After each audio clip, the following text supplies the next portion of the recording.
하나님께서 우리에게 주신 이 하나님의 말씀은요, 그 처음과 끝이 매우 분명합니다. 창세기를 통해서 이렇게 말씀하신 이 땅의 그 창조의 그 시작과 이 성경 마지막 그 요한계시록을 통하여서 말씀하신 바로 이 땅의 끝이 분명하게 있음을 우리에게 말씀하세요. 그래서 알파와 오메가, 그 시작과 그 끝을 주관하시는 하나님께서는 이 성경 말씀을 통해서 예수 그리스도께서 다시 오시는 그 재림의 때에 반드시 심판이 있을 것이고, 그때에 이 땅의 모든 세상이 사라질 것이며 새하늘과 새 땅이 우리 가운데 도래할 것이라, 이렇게 우리에게 확실한 약속을 주셨습니다. 이것을 믿는 것이 바로 우리 성도의 신앙인 것이죠. 그래서 성경을 잘 보면요, 예수님의 그 초림에 대한 말씀보다도요, 다시 오실 예수님, 즉 재림에 대한 말씀이 8배 이상으로 많이 기록되어 있는 것을 우리가 보게 됩니다. 왜 이렇게 다시 오실 예수님, 그 심판의 날에 대한 말씀이 이렇게 많은가 생각해 보면, 믿는 자에게는 축복과 기쁨의 날이 될 것이고, 믿지 않는 자에게는 그날이 심판과 저주의 날이 될 것이기 때문에, 그 날이 도적같이 임하기 전에 이 말씀을 듣고 회개의 자리로, 또 예수님의 십자가 앞에 나오기를 바라시는 그 하나님의 사랑의 메시지가 담긴 것이 바로 이 성경 말씀인 것이죠. 그렇습니다. 그날을 준비하며 믿음으로 사는 사람은요, 천국 백성으로 하나님 나라를, 그 기업을 선물로 받게 되는 거예요.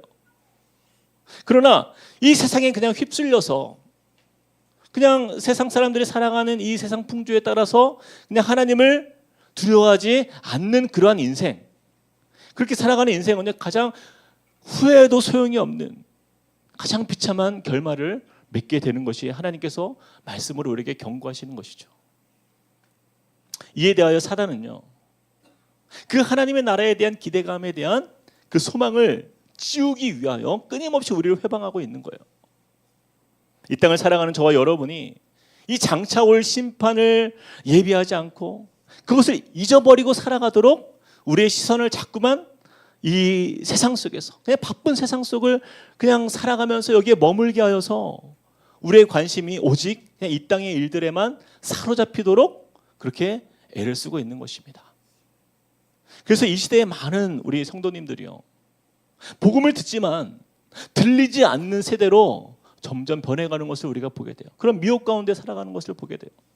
세상에 우리 육신의 눈에 보기에 화려한 그러한 세대로 변질되도록 더욱더 미혹합니다.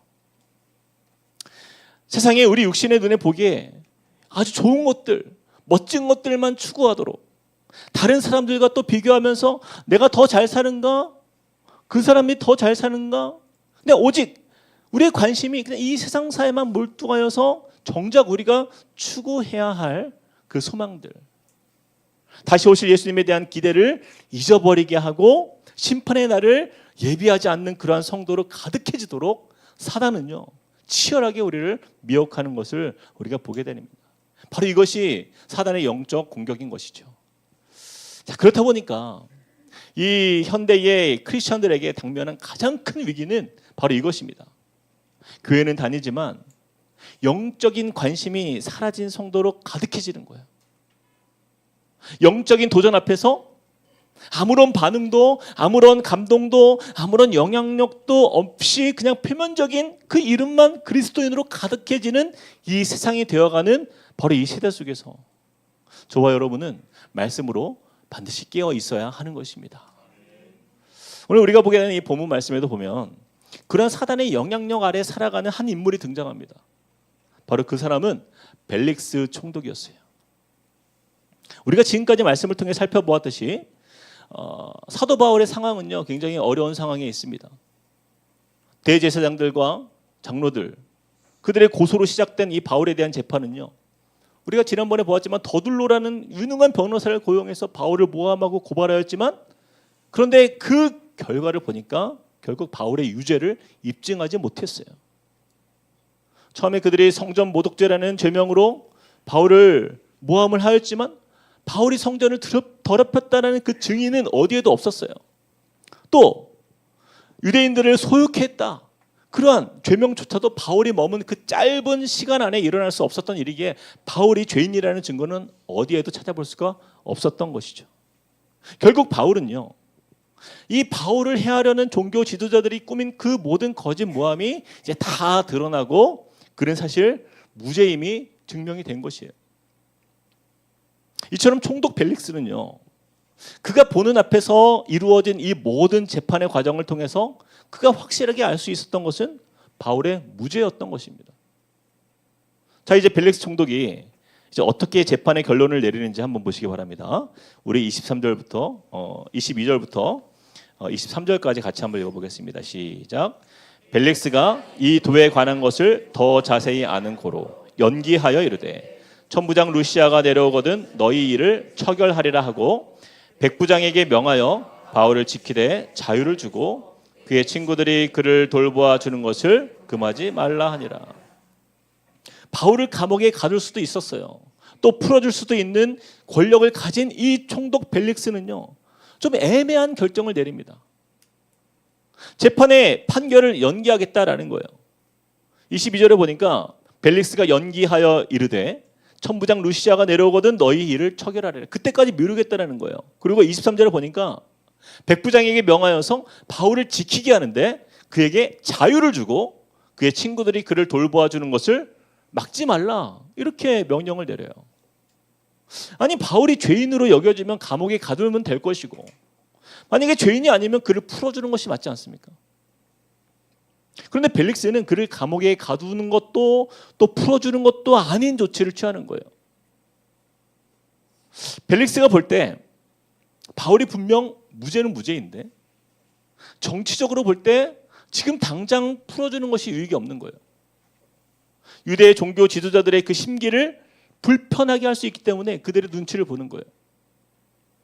그래서 무고한 바울을 풀어주지 않고 대신에 어느 정도 자유가 보장된 가택연금으로 그를 가두게 된 것이에요. 여러분, 이 부분이요, 정치와 종교 모두가 부패했던 그 유대의 상황을 감안해 보면 쉽게 바울을 풀어주지 않을 것이라는 사실은 어느 정도 예상할 수 있는 부분인 거예요.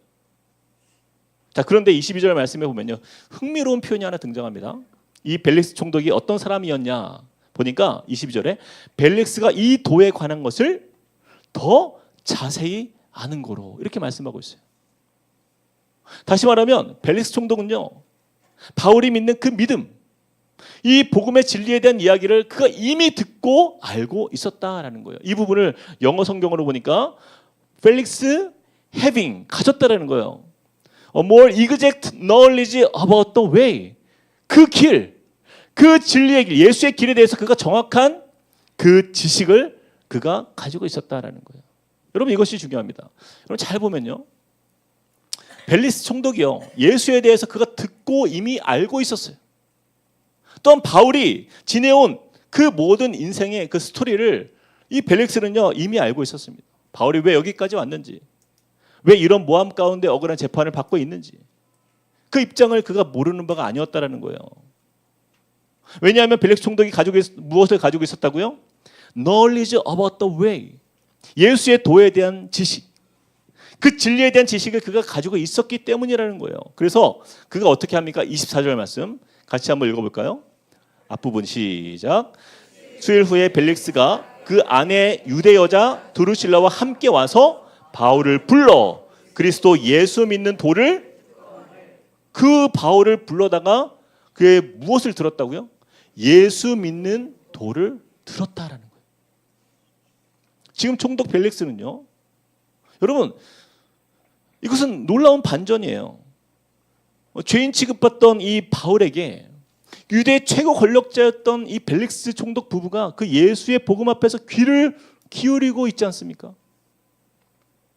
어쩌면 바울이 그동안 수많은 사람들을 전도했지만 그토록 그가 복음을 전하고 싶었던 한 사람 중 하나였다라는 것이죠. 그런 면에서 봤을 때 총독에게 이 복음을 전할 수 있다라는 것은요, 이것은 바울에게 주신 하나님의 그 큰 기회였고 정말 감동적인 장면인 거예요. 자, 그런데 그렇게 바울이 전한 복음을 들었던 벨릭스와 이 두루실라가 어떤 반응을 보이는지 한번 보십시오. 25절 말씀 같이 한번 읽어보겠습니다. 시작. 바울이 의와 절제와 장차 오는 심판을 강론하니 벨릭스가 두려워하여 대답하되 지금은 가라. 내가 틈이 있으면 너를 부르리라 하고. 바울이 전한 예수의 복음을 들은 벨릭스 부부는요, 너무나 안타깝지만 그들은 그 복음을 받아들이지 않습니다. 그리고 여기서 뭐라고 표현하고 있어요? 두려워하여 그를 내보냈다 이렇게 말씀하고 있어요. 너무나 안타까운 일인 거예요. 다시 말해서 벨릭스와 그 두루실라 이 부부는요, 예수의 복음에 대해서 듣고자 하였지만 결국 그 복음을 받아들이는 곳까지 가지 않습니다. 그렇다면 왜 벨릭스 총독 부부는 바울이 전한 예수의 복음을 받아들이지 못했을까요? 그것은요, 자신이 그동안 추구하며 세워온 자신의 성공과 명예와 그 권세를 높이기 위해 살아오면서 그가 꿈꿨던 그 야망들, 그 기대들이요, 바울이 전해준 이 하나님의 나라의 비밀이 그것이 일치하지 않기 때문이에요. 충돌이 일어나기 때문이에요. 사실 이 총독 벨릭스의 삶을 보면요, 그는요, 다른 로마의 정치 지도자들처럼 크게 다름없는 어떤 그런 물질의 탐욕과 권력 그리고 야심에 사로잡힌 사람이었습니다. 이 벨릭스는요, 그가 노예 출신에서 이 총독의 자리에 오르기까지 그냥 조금의 자비심 없이 그냥 자신의 앞길에 방해가 되는 사람들은요, 그냥 다 잡아 죽이고 처단하면서 공포 정치를 행했던 사람이에요. 사람의 생명을 귀하게 여기지 않았던 대표적인 인물이었어요. 오늘 등장하는 그의 아내 두루실라도 그렇습니다. 벨릭스 총독에게 있어서 그녀는요, 세 번째 여인이었어요. 그리고 두루실라조차도 세 번째 결혼입니다. 이 두루실라는요, 아그리파 대왕의 세 딸 중 하나였는데, 그녀는 원래는 시리아에 있는 MSI의 왕이자 그 아디주스라는 그 왕자와 결혼을 먼저 했어요. 근데 이 벨릭스가 이곳에 부임하니까 그녀를 이렇게 만나게 됐는데, 그녀를 이미 유부녀잖아요. 결혼했잖아요. 그런데 그녀를 보고 반한 거예요. 그 미모에 반했어요. 그래서 그 여인을 뺏어오기로 작정합니다. 그리고 사람을 보내서 이 아디주스와 이혼하도록 그렇게 부추겨가지고 결국에는 그녀가 남편을 버리고 이 벨릭스와 재혼하도록 그렇게 만든 거예요. 여러분, 이 사실만 봐도 이 벨릭스라는 사람이 얼마나 주도면밀한 사람인지, 또 그가 자기가 원하면 정말 뭐든지 빼앗아서라도 자기가 그렇게 직성이 풀리도록 그냥 그런 모든 악하고 어떤 그런 것들을 구분하지 않고 그냥 자기의 그 정욕대로 살았던 그 인물이라는 것을 우리가 알 수가 있어요. 그런 이 벨릭스 총독에게 바울은요, 복음을 전하면서 그에게 세 가지 말씀을 전합니다. 우리 25절 앞부분을 우리 같이 한번 읽어보겠습니다. 25절 시작. 바울이 의와 절제와 장차 오는 심판을 강론하니. 자, 첫 번째 무엇이었습니까? 바울이 의를 전합니다. 의, righteousness. 먼저 의를 전합니다. 이것은요, 하나님의 올바른 정의를 말하는 거예요. 이 의를 통해서 우리가 무엇을 깨닫느냐면, 무엇이 선한가, 무엇이 악한가를 깨닫기 위해서는 그 기준이 필요하죠. 바로 바울은요, 이 의에 대한 말씀, 즉 벨릭스가 복음을 들을 때에 왜 자신이 죄인일 수밖에 없는지를 알려주고 그것을 설명했던 거예요. 그러나 여러분, 벨릭스 총독은요, 지금까지 누구에게도 자신이 죄인이라는 이야기를 감히 할 수 없는 그런 권세를 가졌기 때문에 이 부분이요, 매우 불편했을 거예요. 제가 목회를 하면서 많은 분들에게 복음을 전할 때 가장 어려운 지점이 바로 이 부분입니다. 세상 사람들은요, 자신을 죄인이라고 쉽게 인정하지 않습니다. 사람들은 생각해요. 내가 그동안 살면서 물론 내가 뭐 천사처럼 살지는 못했지만 그러나 내가 죄인이라고. 이 정도면 그래도 잘 살았지. 남들에 비하면 이 정도면 착하게 산 거 아닌가. 잘 인정하지 않아요.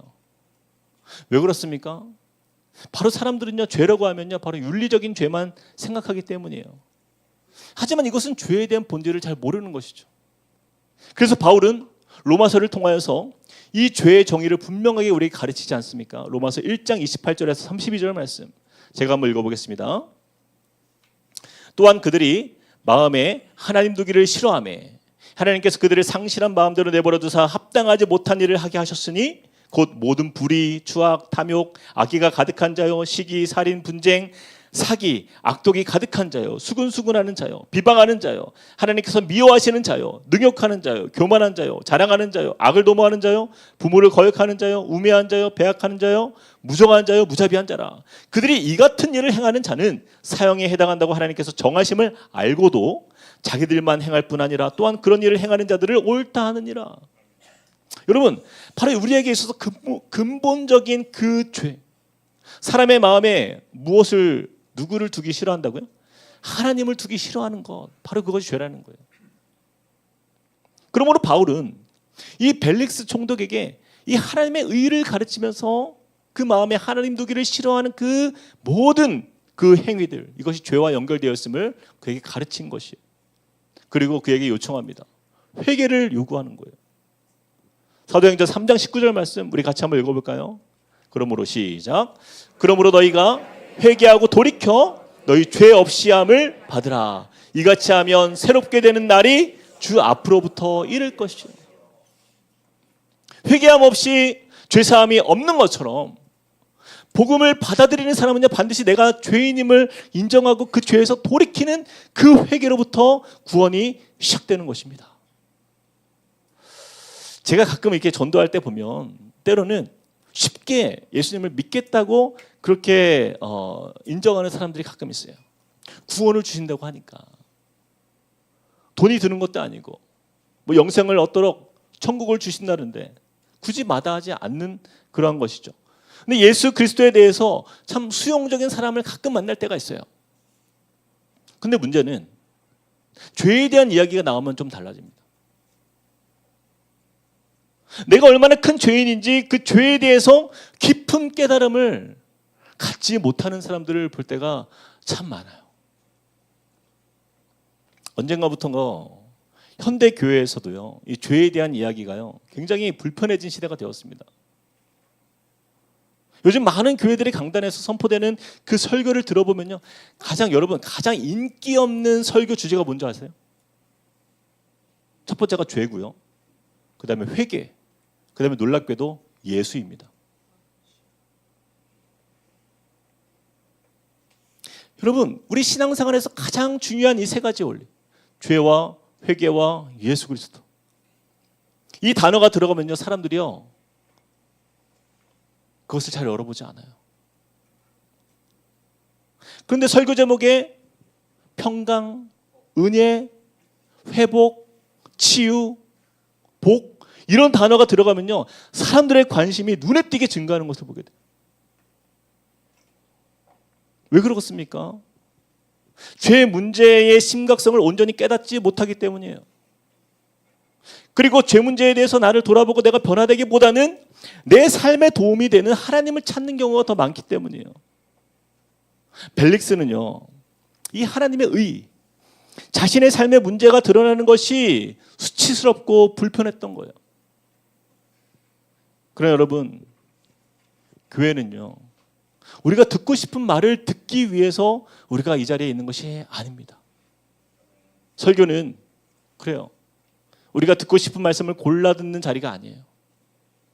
우리가 하나님의 말씀 앞에서 교정받는 자리인 거예요.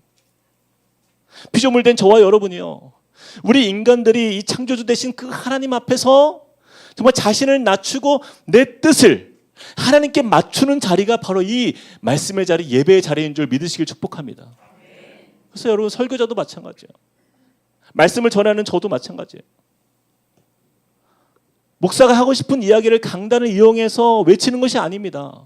하나님께서 우리 교회에 주시는 그 말씀을 성도들과 함께 똑같이 받는 거예요. 함께 회개하고 또 함께 도전받고 또 함께 삶을 교정하는 가운데 여러분, 목회자와 온 성도들이 그 하나님의 말씀 앞에서 새로워지는 것이에요. 근데 여러분 보세요. 죄와 회개와 예수, 이 단어들이 희미해진 이 현대교회들에서 나타난 그 결과가 무엇입니까? 참을 수 없는 가벼운 신앙들만 가득한 그런 신앙인을 양산해내는 거예요. 제가 미국에 있을 때 보면요, 여러분 교회를 가면은 너무나 안타까운 일들을 많이 봐요. 어떤 힘 있는 성도가 그냥 자기 힘으로 그냥 마음대로 그냥 교회를 쥐고 흔드는 모습도 제가 본 적이 있어요. 예전에 어떤 직분자는요, 교회에서 그냥 자기 뜻대로 그냥 막 큰 소리로 막 싸우고 화내고, 그래도 전혀 돌이킴이 없어요.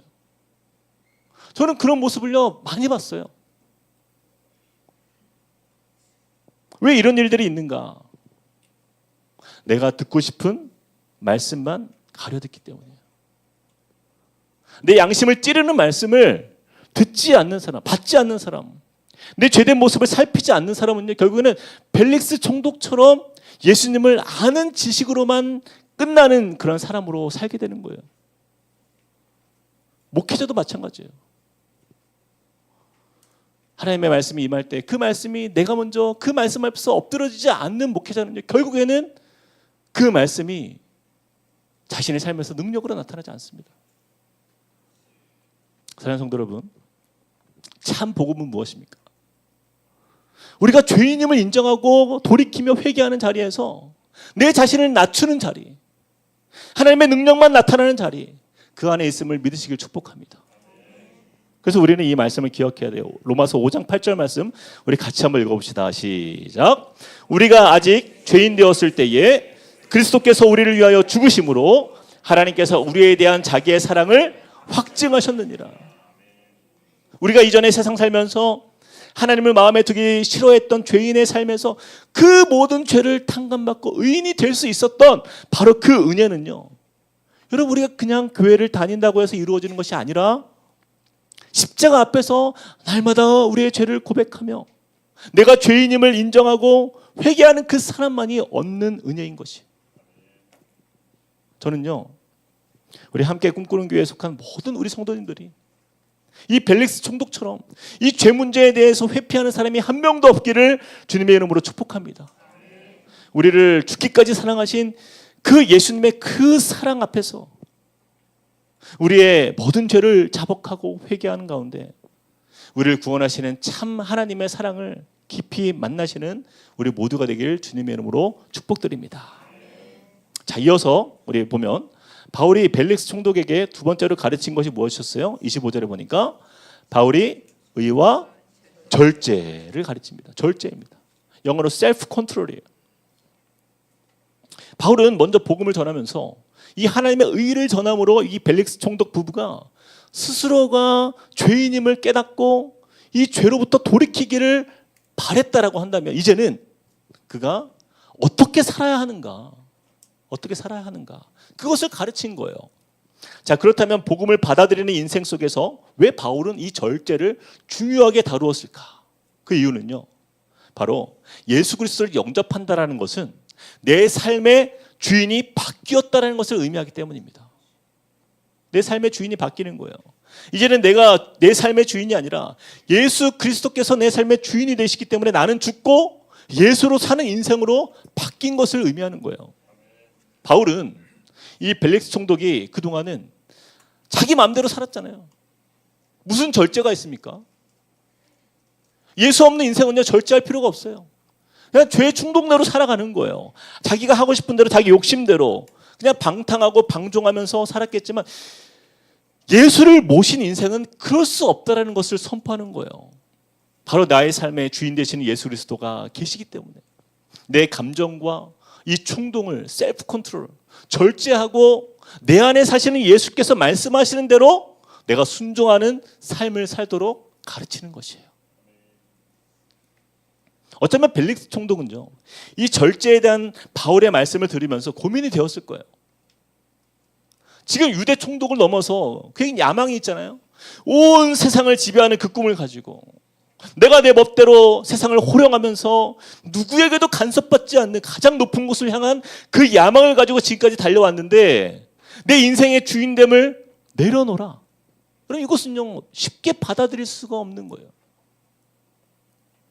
어쩌면 그동안 벨릭스 총독은 자신이 주인 되어서 자신을 믿고 그렇게 살아온 그 인생이 잘못되었다라는 이 바울의 지적 앞에서 그는요, 매우 혼란스러웠을 거예요.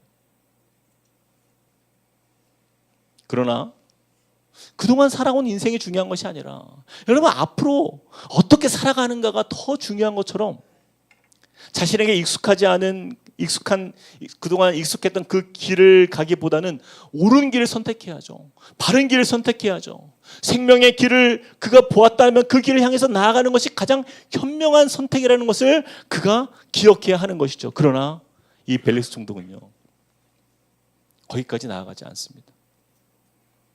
저는 이 말씀을 보면서 복음서에 나타나는 그 부자 청년이 자꾸 생각이 났어요. 그는 젊었고 부자였으며 누가복음에 보면 그는 관리라고 소개가 됩니다. 그만큼 그는요, 사회적으로도 어느 정도 성공한 인물이었어요.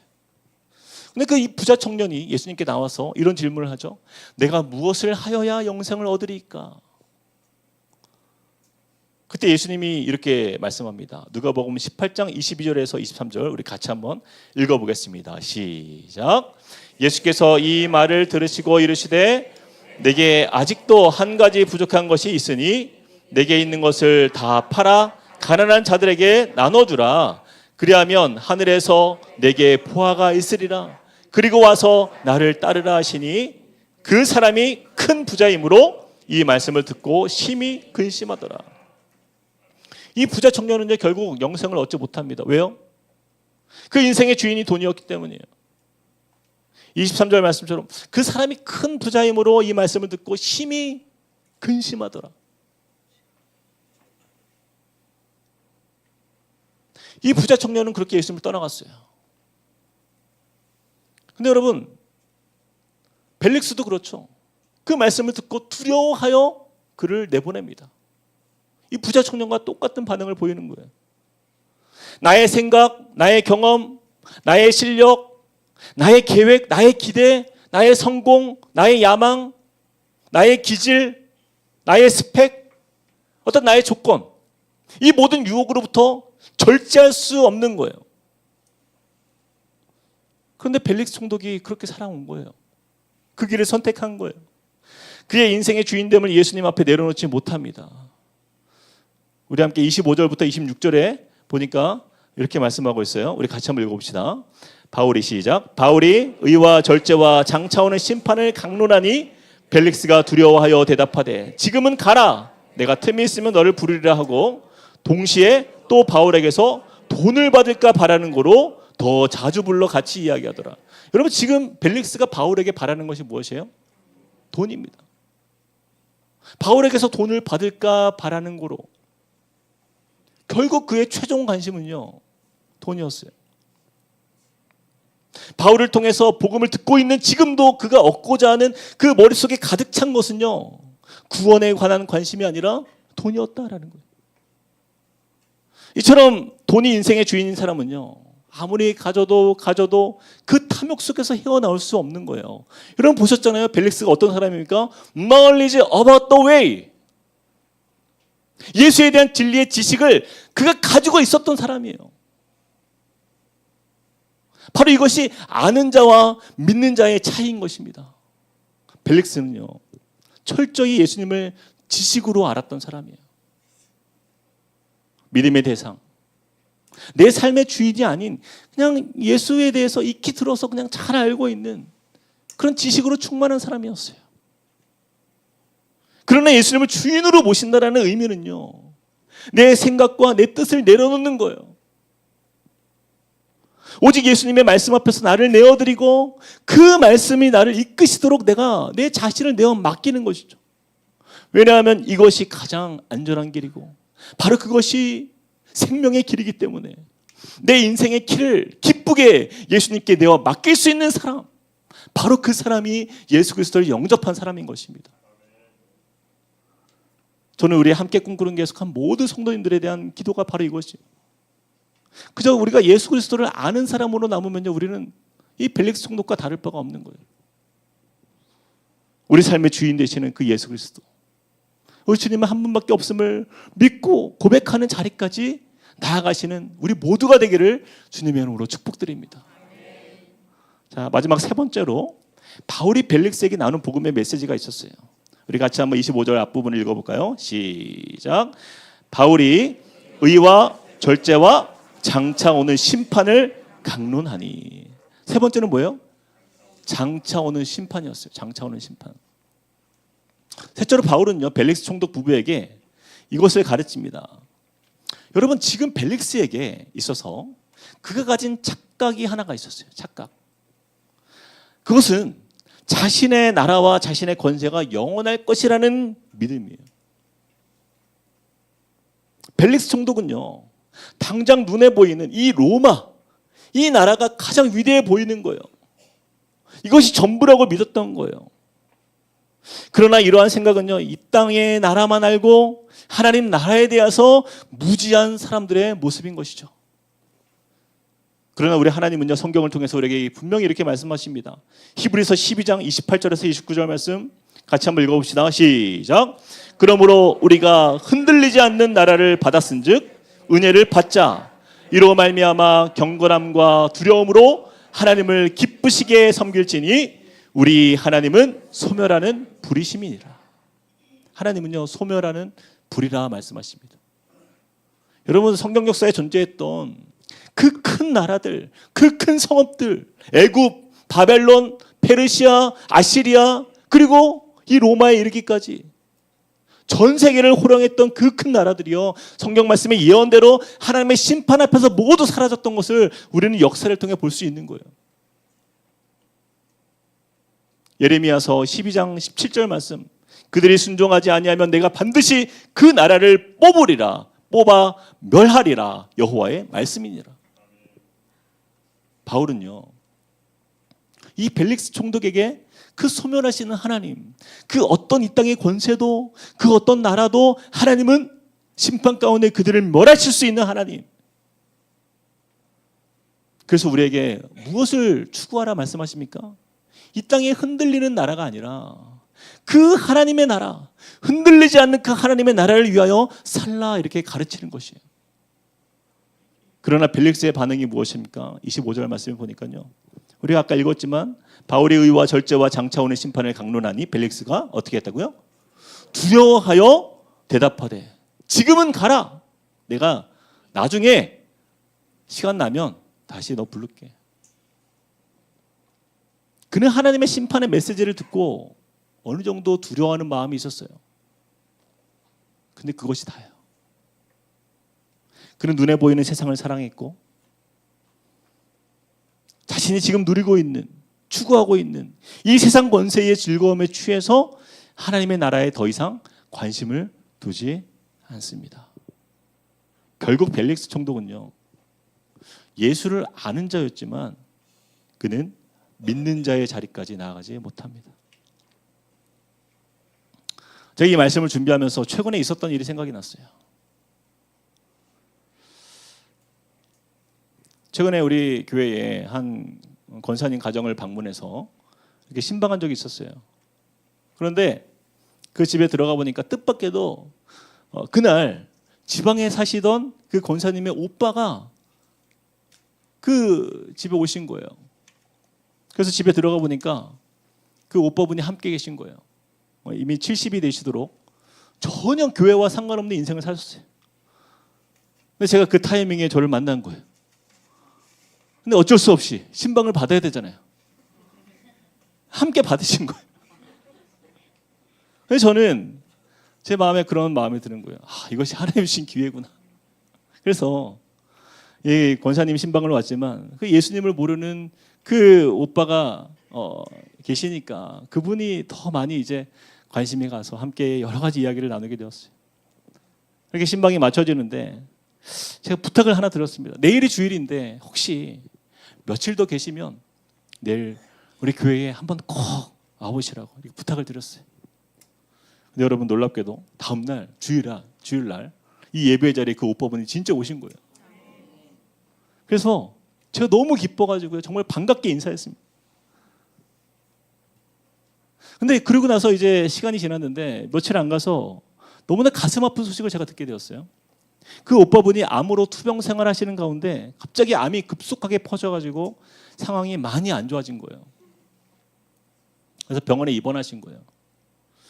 그래서 제가 이제 병원에 지방 창원이었어요. 거기까지 제가 가보려고 노력을 했는데 건강 상태가 너무 안 좋아서 뵐 수가 없다라는 이제 이야기를 들었습니다. 근데 정말 기적과 같이 그 권사님이요, 오빠에게 이렇게 이야기를 한 거예요. 비록 목사님을 만날 수 없지만 전화로라도 전에 만난 그 목사님께 기도를 받고 또 예수님 영접하면 좋겠다, 이렇게 말씀을 드렸는데 70년을 주님 없이 살아오신 그 오빠분이요, 그렇게 하겠다라는 거예요. 그래서 권사님이요, 하루 날을 잡았어요. 그래서 제가 그날 이제 휴가였는데 우리 아이들 막 물놀이 하고 있어요. 정신이 없는 상황 속에서 제가 권사님 전화를 기다리면서 그러면서 있었는데 마침 딱 전화가 온 거예요. 그래서 제가 그 오빠분을 위해서 함께 기도하면서 복음을 나누었습니다. 그리고 그분이요, 아멘으로 모든 말씀을 받아들이고 자신이 죄인임을 인정하고 예수 그리스도를 나의 구주로 영접하게 되는 그러한 시간을 갖게 되었어요.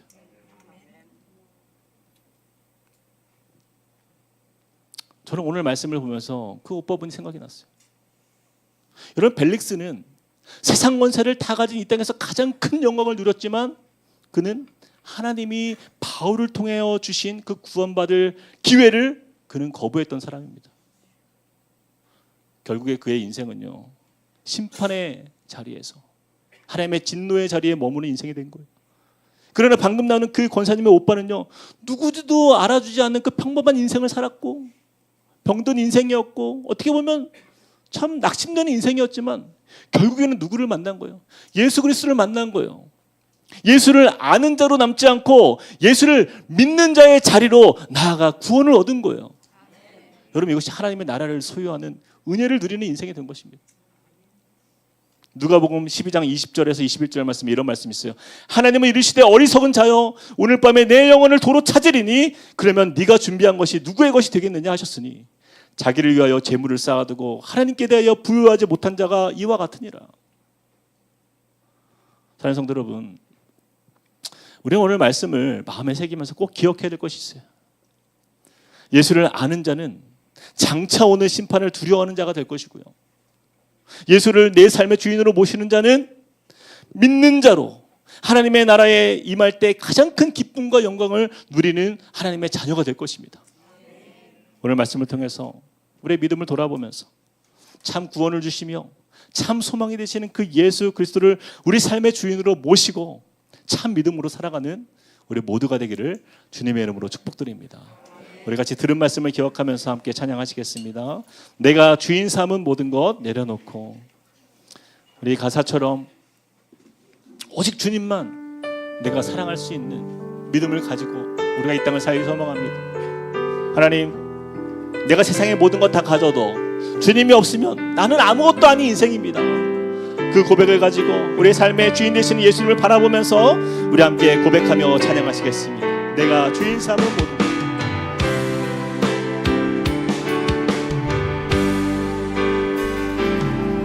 내가 주인 삼은 모든 것 내려놓고 내 주 되신 주 앞에 나가 내가 사랑했던 모든 것 내려놓고 주님만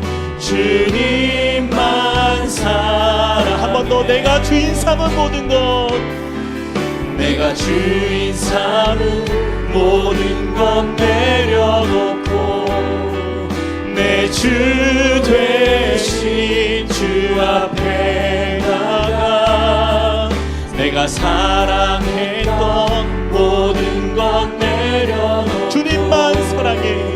주님만 사랑해. 주 사랑 거친 풍랑에도 주 사랑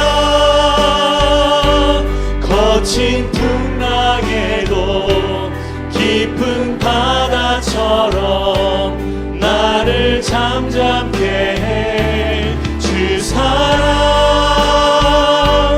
내 영혼의 반석 그 사랑 위에 한 번 더 고백합시다. 내가 주인 삼은 모든 것 내려놓고 내가 주인 삼은 모든 것 내려놓고 내 주 되신 내가 사랑했던 모든 것 내려놓고 주님만 사랑해. 주 사랑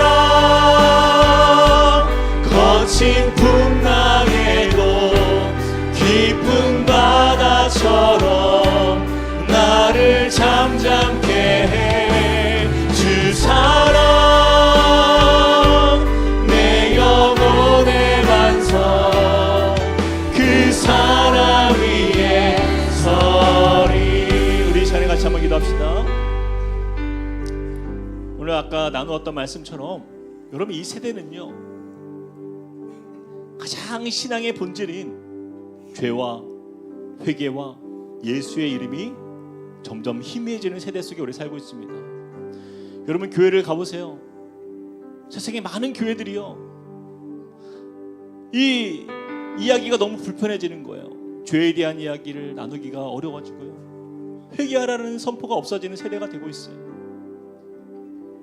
오직 예수 그리스도 안에 진리가 있다라는 그 이야기가 마치 너무나 독선적인 종교처럼 느껴지기 때문에 그 이야기를 하지 않아요. 우리가 무엇으로 이 자리에 있는 것입니까? 저와 여러분 모두가요, 하나님 앞에 내가 죄인임을 고백하면서 주님, 내가 회개의 자리로 나아가는 것을 기뻐하고 나의 삶을 돌이켜 주님의 말씀 앞에 서기를 기뻐하는 인생, 우리 삶의 초점이 오직 예수 그리스도 그 이름 안에 거하는 인생이 바로 진정한 믿음의 삶이라고 저는 믿습니다. 그럼 이것을 우리가 잃어버리면 끝나는 거예요. 우리에게 아무런 소망 없는 인생이 되는 것입니다. 바울은 그것을 벨릭스 총독에게, 그가 아무리 높은 사람이라 할지라도, 그가 아무리 두려운 사람이라 할지라도, 그가 가진 권력이 아무리 대단할지라도 그 앞에서 그것을 회피하지 않는 것입니다. 왜냐하면 그것이 생명의 길이기 때문에 그는 그것을 선포하는 거예요. 우리 시간에 다시 한번 우리의 삶의 초점이 분명했으면 좋겠습니다. 하나님, 나의 삶 속에 회개함이 있습니까? 나의 삶 속에 나의 죄악들을 너무나도 그냥 익숙하게 내어주고, 그냥 내 삶에 여러 가지 보이지 않는, 아무도 알 수 없는 그 은밀한 곳에서 그냥 죄를 행하는 것이 너무나 당연시 되고 있지는 않습니까? 예수의 이름이 어느 순간부터 진부해지고 그 이름을 들을 때마다 아무런 감동도 없는 그러한 사람으로 내가 살고 있지는 않습니까? 하나님, 이 시간에 다시 한번 내 마음을 돌이킵니다. 주님께서 주시는 이 은혜 안에서 하나님, 내 삶에 회개함이 넘치게 하여 주시고, 주님, 죄를 끊을 수 있는 용기를 허락하여 주시며 예수의 그 이름이 나를 새롭게 함을 온전히 믿고 의지하는 주님의 백성으로 살게 해달라고 우리 같이 한번 기도하며 주 앞에 나가시겠습니다. 사랑의 하나님, 주님을 의지합니다. 하나님, 우리의 삶이 하나님 주님 앞에 온전히 믿음으로 서는 주의 자녀로 하나님 우리 나아가길 원합니다. 하나님의 말씀이 임할 때마다 그 말씀 앞에서 우리가 겸손하게 우리 자신을 내려놓을 수 있는 은혜를 허락하여 주시옵소서. 하나님, 우리의 삶의 모든 죄악들이 하나님 온전히 주님 앞에서 아버지 하나님 드러날 때마다 하나님, 우리가 주님 앞에 회개하는 주의 자녀로 서게 하여 주시옵소서. 내 자신을 돌이키며 하나님의 말씀 앞에서 낮아지는 주님의 겸손한 백성 되게 하여 주시옵소서. 하나님, 나의 의가 드러나는 것이 아니라 하나님의 의가 드러나는 인생, 하나님 그리하여서 주님의 말씀 앞에서 하나님 겸손하게 주님의 뜻을 붙들고 설 수 있는 하나님 주님의 자녀 되게 하여 주시옵소서.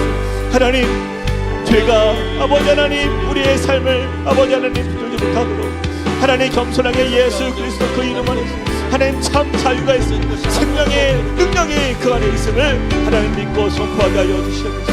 오 아버지 하나님, 주님, 이것이 바로 믿는 자의 고백이 될 줄로 믿습니다. 이것이 바로 주님 앞에서 온전히 믿음으로 서는 주의 자녀가 될 줄 믿습니다. 하나님, 능력으로 역사하시며 우리 가운데 이루시는 주님을 보게 하여 주시고, 하나님 그 이름의 능력 안에서 우리가 참 자유를 보게 하여 주시옵소서. 참 능력을 보게 하여 주시옵소서. 구원의 소망을 보게 하여 주시옵소서. 하나님, 그러한 주님의 참 백성으로 하나님 우리가 무늬만, 우리가 겉으로만 하나님 그리스도를 사랑하는 인생 되지 아니하고 하나님 그 말씀으로 살아가는 주님의 자녀 될 수 있도록 하나님 인도하여 주시옵소서. 하나님, 우리가 주님께 나아가는 것 아버지를 그 어떤 것도 하나님의 은혜를 구할 수 있도록 주여 도와주시옵소서. 하나님, 주님을 의지합니다. 하나님을 바라봅니다. 하나님 역사하여 주시옵소서. 하나님 함께하여 주시옵소서. 우리 이어서 한 번 더 우리 기도합시다. 여러분, 벨릭스가 그가 예수 그리스도의 복음 앞에서 주저하였던 것은요, 그가 추구했던 돈과 명예와 성공, 세상의 그 권력, 그의 야망이 그의 앞길을, 그의 영혼을 붙들고 있었기 때문입니다. 어쩌면 우리의 삶에 예수 그리스도를 믿지만 우리가 주님께 나아가는 데 있어서 방해가 되는 것이 있지 않습니까? 장애물이 있지 않습니까? 그것이 나의 자존심일 수도 있어요. 그것이 나의 어떤 관계에서 나타나는 어떤 문제일 수도 있고요. 그것이 어떤 세상에서 나의 취업과 나의 직장과 혹은 내가 꿈꾸는 어떤 그러한 세상적인 그런 기대들일 수도 있습니다. 그것을 우리는 우상이라 부릅니다. 우리 마음에 있는 그 모든 주님께 나아가는 데 있어서 장애가 되는 것들 이 시간 좀 거두어내길 원해요. 이것 때문에 주님께 더 깊이 나아갈 수 있는데 나아가지 못한다라고 한다면요, 그것은요, 이 벨릭스 총독의 인생처럼 그 복음 앞에 서지 못하는 안타까운 인생의 삶을 우리도 또한 살아가는 모습이 되는 것입니다. 우리 마음에 주님의 은혜를 온전히 누리지 못하도록 방해하는 이 모든 것 주님 제하여 주십시오. 그런 결단을 가지고 주 앞에 서길 소망합니다. 하나님, 내 마음에 주님 정결한 마음 주시고 주님의 은혜의 물고가 하나님 시온의 대로가 활짝 열려서 내가 언제나 주님 앞에 무릎 꿇을 때마다 하나님, 내가 그것으로 방해받지 아니하고 하나님의 은혜를 충만하게 누릴 수 있는 주의 백성으로 나를 인도하여 달라고 우리 같이 한번 기도하며 나가시겠습니다. 사랑의 하나님, 주님을 의지합니다. 하나님, 우리의 마음에 오직 주님을 향한 믿음의 삶, 하나님, 오직 주님을 향한 우리의 신실한 믿음, 하나님, 이것이 우리의 삶의 아버지 하나님 넘쳐나게 원합니다. 주여, 아버지 하나님, 이 시간 우리 가운데 은혜를 주셔서 하나님, 우리의 마음에 있는 모든 아버지 하나님 세상의 것들, 죄악의 것들, 하나님 모든 장애물이 되는 것들 하나님 물리쳐 주시옵소서. 우리의 마음의 평강을 빼앗고 우리의 마음의 아버지 하나님, 주여, 불편함으로 남아있는 그 모든 것들 하나님 주님 앞에 이 시간 내려놓습니다. 하나님 주님 앞에 전심으로 나아가는 우리의 백성들의 삶 속에 하나님, 오직 주님의 그 사랑으로 회복되는 이 시간 되게 하여 주시고 하나님, 믿음으로 주님 앞에 담대하게 나아가는 주의 백성 되게 하여 주시옵소서. 하나님, 그리하여서 하나님, 우리가 주님을 찾을 때마다 주님 앞에 기도하며 나아갈 때마다 하나님, 우리가 조금도 아버지 하나님 머뭇거림 없이 주님을 향하여서 전심으로 나아갈 수 있는 예배자로 되게 하여 주시옵소서. 우리 다 함께 일어나서 찬양하시겠습니다. 슬픈 마음 있는 자, 슬픈 마음이 있는 자, 몸과 영혼 꺾는 자, 누구든지 부르시오.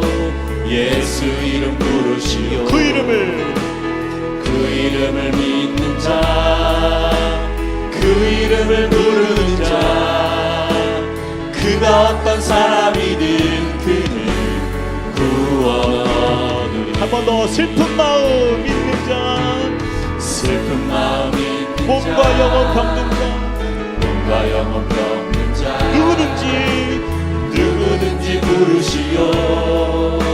예수 이름 부르시오. 그 이름을 믿는 자, 그 이름을 부르는 자, 그가 어떤 사람이든 그는 구원하리. 예수 오 능력의 그 이름 예수, 나 외쳐 부르네.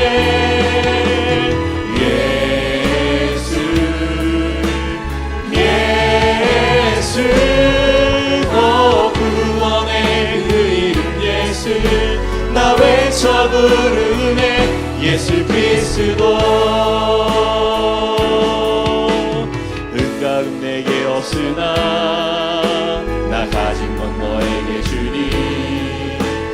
능력의 이름 예수라, 그 이름을 붙드시오. 그 이름을 믿는 자, 그 이름을 믿는 자, 그 이름을 외치는 자, 그 이름을 외치는 그가 어떤 사람이든 그가 어떤 사람이든 그는 주의 영광 보리라.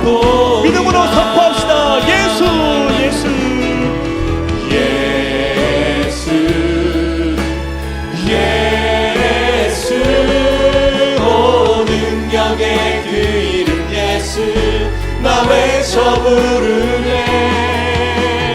예수 예수 오 구원의 그 이름 예수 나 외쳐 부르네 예수 그리스도 예수 예수 예수 예수 오 능력의 그 이름 예수 나 외쳐 부르네 예수 예수 오 구원의 그 이름 예수 나 외쳐 부르네 예수 그리스도 예수 그리스도 예수 그리스도 한 번 더 예수 그리스도 예수 그리스도. 사랑과 은혜 하나님 감사합니다.